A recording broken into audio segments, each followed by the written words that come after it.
जय हिंद मेरे प्यारे साथियों, मैं राजेंद्र आप सबका स्वागत करता हूं पावर ऑफ एजुकेशन के इस प्लेटफॉर्म के ऊपर, जहां पर मेरे प्यारे साथियों आज हम क्लास 10th के एनसीईआरटी बुक के चैप्टर नंबर 11 मैथ का करने वाले हैं। यानी क्लास 10th के उन तमाम विद्यार्थियों के लिए आज हम जानेंगे कि वृत्त के क्षेत्रफल किस तरीके से निकाला जाता है। वृत्त के अंदर बहुत से पोर्शन होते हैं भैया, एक त्रिज्याखंड देखोगे, एक वृत्तखंड देखोगे, दीर्घ वृत्तखंड देखोगे, लघु वृत्तखंड देखोगे, भैया बहुत कुछ देखने वाला है। एक एक टॉपिक पर हम बात करने वाले हैं। अपने इस चैप्टर की हम शुरुआत करें उससे पहले हम क्या करेंगे मेरे प्यारे साथी, इसके अंदर एक एक चीज को समझेंगे। इंट्रोडक्शन क्लास में इस टॉपिक को पूरे को आज हम पहले ही समझ लेंगे ताकि क्वेश्चन करते टाइम हमें किसी भी प्रकार की बाधा ना आए। तो कहने का मतलब क्या है मेरे प्यारे साथी, तो पहली बात तो हमें पता होना चाहिए कि सर वृत्त हमारा किस टाइप का होता है, यानी मेरा सर्कल किस टाइप का होता है मेरे प्यारे साथी। ये चीज हमारा क्या है, सर्कल है।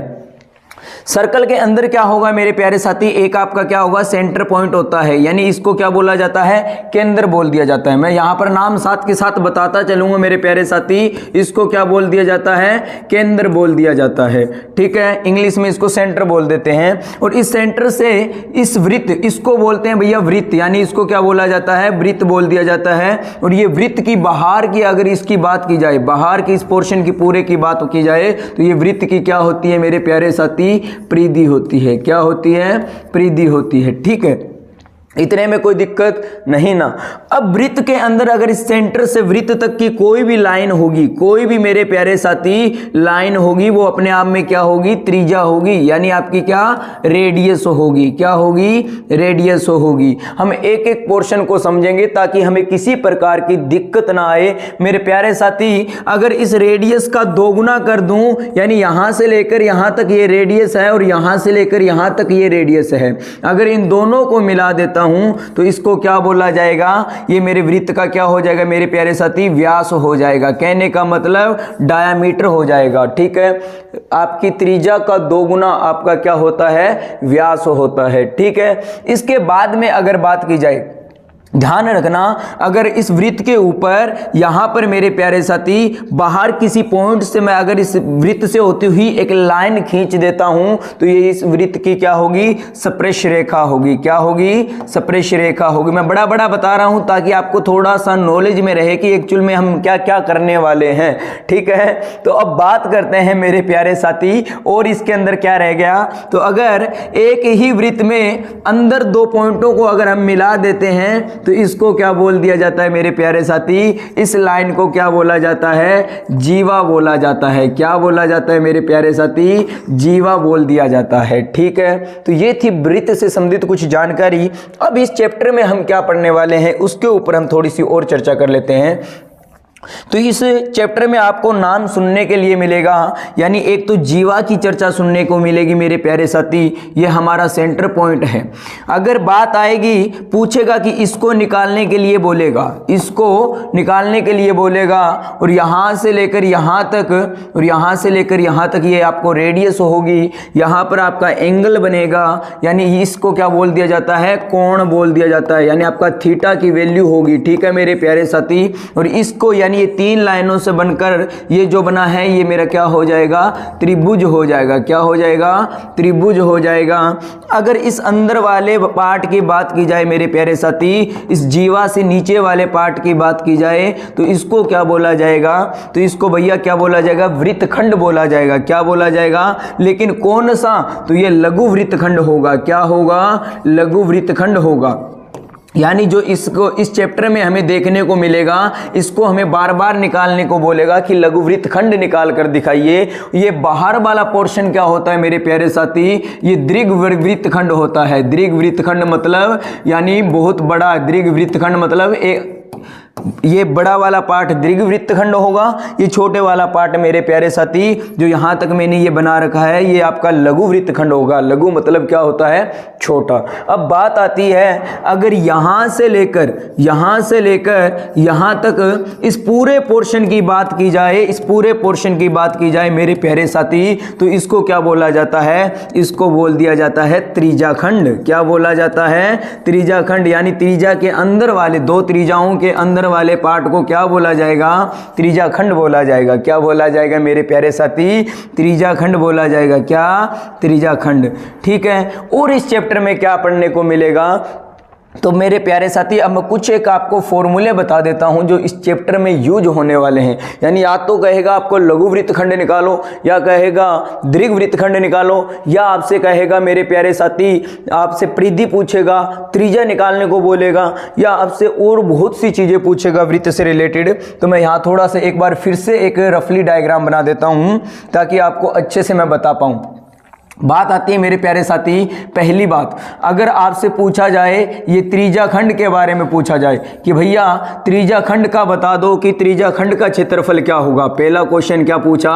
त्रिज्या खंड का क्षेत्रफल बता दो। तो त्रिज्या खंड का क्षेत्रफल क्या होगा मेरे प्यारे साथी? त्रिज्या खंड का क्षेत्रफल अगर हमें ये निकालने के लिए बोलता है तो हम क्या करेंगे मेरे प्यारे साथी? इसके लिए हमारे पास क्या चारा रह जाएगा?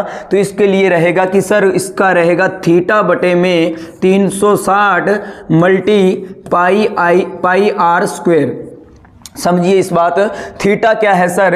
थीटा मेरा यहाँ पर जो एंगल बनेगा इसको थीटा बोला जाएगा, यानी 60 डिग्री 90 डिग्री जो भी अपना XYZ जो देता है, या कई बार ऐसा भी करेगा क्वेश्चन के अंदर ये हमें थीटा की वैल्यू देगा नहीं लेकिन अपने को एक छोटा सा हिंट दे देगा।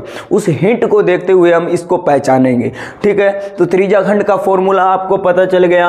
अब बात आती है मेरे प्यारे साथी, अब आपसे पूछेगा कि सर यहाँ पर आपको एक जीवा दे देगा और इस जीवा के नीचे आपसे कहेगा लघु वृत्तखंड का क्षेत्रफल बताइए।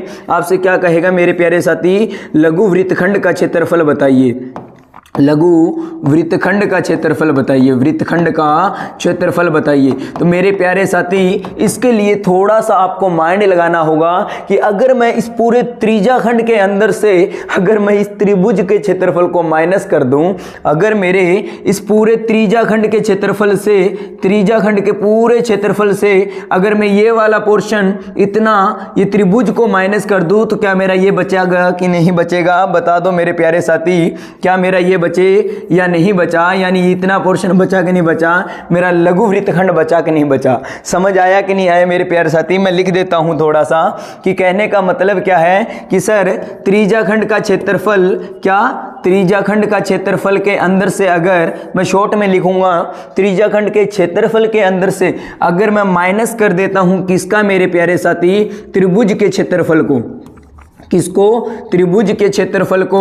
तो मुझे क्या निकल कर आएगा मेरे प्यारे साथी? तो मेरा लघु वृत्तखंड निकल कर आ जाएगा। क्या निकल कर आ जाएगा? लघु वृत्तखंड निकल कर आ जाएगा मेरे प्यारे साथी। लघु वृत्तखंड जो मुझसे पूछा है वो मैं आराम से बता दूंगा। समझ में आया कि नहीं आया मेरे प्यारे साथी? तो अब बात आती है कि सर त्रिज्या खंड का हमने तो सीख लिया, हमने लघु वृत्तखंड का भी सीख लिया, लेकिन इस त्रिभुज के क्षेत्रफल का हमें फॉर्मूला बता दो।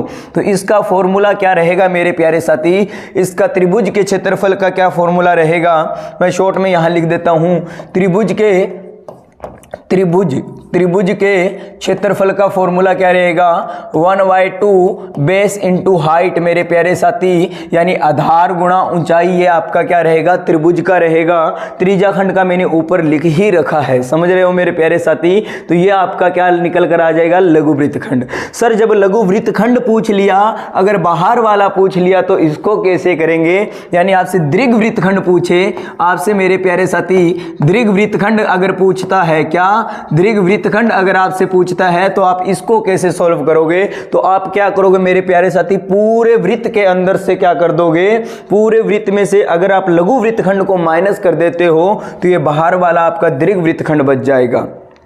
क्या करोगे मेरे प्यारे साथी? वृत्त के क्षेत्रफल के अंदर से, वृत्त के क्षेत्रफल के अंदर से अगर माइनस कर देते हो आप लघु वृत्तखंड को तो बाहर वाला क्या बचा मेरे प्यारे साथी? लघु वृत्तखंड को या आपके लघु त्रिज्या खंड को, तो मेरे प्यारे साथी क्या बच जाएगा आपका? ये बाहर वाला पोर्शन बच जाएगा। समझ में आया मेरे प्यारे साथी? अच्छे से समझ में आया कि नहीं आया?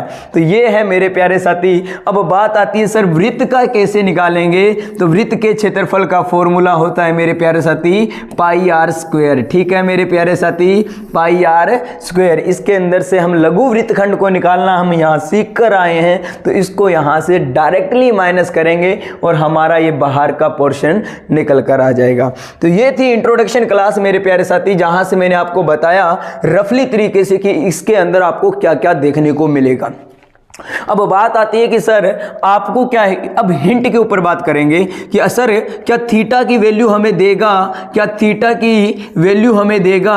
तो मेरे प्यारे साथी ये आपको थीटा की वैल्यू नहीं देगा।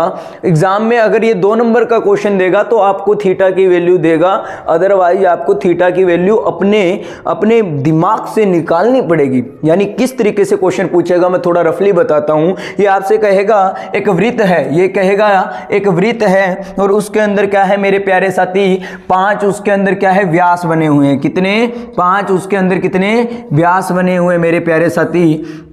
कितने बने हुए हैं? 1 2 3 4 5 व्यास बने हुए। चलो 8 ही ले लेता हूं मैं। 1 2 3 4 5 6 7 8 यानी 4 उसके अंदर व्यास बने हुए हैं। तो भैया इसके अंदर एक पोर्शन की क्या कर दो, एक का त्रिज्या खंड का क्षेत्रफल बता दो, ये आपसे पूछेगा इस तरीके से। तो भैया अब इतने से हम कैसे निकालें? हमें पता है कि इसकी वैल्यू क्या होती है, थीटा बटे 360 होती है, मल्टीप्लाई कर देगा मल्टीप्लाई पाई आर स्क्वायर से, तो हम त्रिज्या खंड निकाल सकते हैं। आर की वैल्यू मानते हैं सर डायमीटर का आधा कर देते हैं। अगर हमारे व्यास का हम क्या कर देंगे 2 से भाग दे देंगे तो मेरा आर निकल कर आ जाएगा, यानी मेरी त्रिज्या निकल कर आ जाएगी। बाय इस पाई का मान कितना, अगर 3.14 दिया है तो हम इसका यूज करेंगे, अगर नहीं दिया है तो हम डायरेक्टली किसका 22/7 का प्रयोग करेंगे। ये भी ठीक है, लेकिन सर थीटा कहां से निकालूं मैं? तो इस थीटा को निकालने का जो ट्रिक रहेगा वो यहाँ से आप अनुमान लगाओगा कि एक वृत्त के अंदर टोटल अगर एंगल की बात की जाए तो कितना होता है कि सर 360 होता है। कितना होता है? 360 होता है। और सारे के सारे इक्वल पार्ट में बंटे हुए हैं और टोटल पार्ट कितने मेरे प्यारे साथी?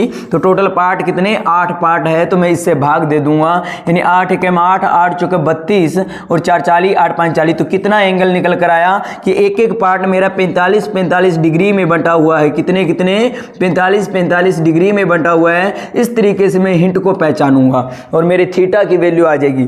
थीटा की वैल्यू मिलते ही मैं पूरा क्वेश्चन आसानी से सॉल्व कर दूंगा। तो ये बातें तो खैर हम आगे नेक्स्ट क्वेश्चन करेंगे मेरे प्यारे साथी, उसमें एक एक कर जानेंगे। लेकिन हाल ही के लिए आज की इंट्रोडक्शन क्लास के अंदर आपने बड़ा समझ लिया कि एक्चुअल में इस चैप्टर में हम पढ़ने वाले क्या हैं।